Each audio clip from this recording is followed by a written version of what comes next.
Yeah, speaking of citrus, I really love the flowers of citrus, which is called Neroli, right?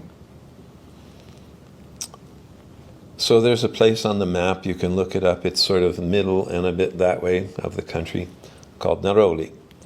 And the Duke of Neroli had this beautiful daughter who sat in her room all the time. She had like worse than seasonal affective disorder. She was just down all the time. Yeah. And in the spring, when the orange groves were in bloom, she would come out dressed to the nines, fancy dresses, and her hair all done, shining long curly hair, and twirl and dance and sing in the orchards. And her father, looking down from his den, kind of thought, if there was just some way to capture that scent for my daughter, she might have a life.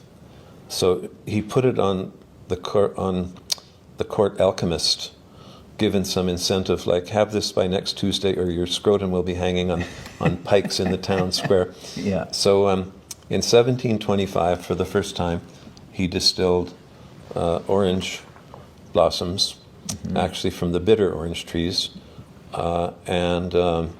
and that's why it's sometimes mostly known, the oil is known as Neroli, because that's where it started. Right. Was in that piece of tract of land called Neroli. Yeah, so we just finished talking about, and most people can relate the difference between the fruits of citrus, like a lime and a lemon and an orange, and all the different variations of orange through to blood orange.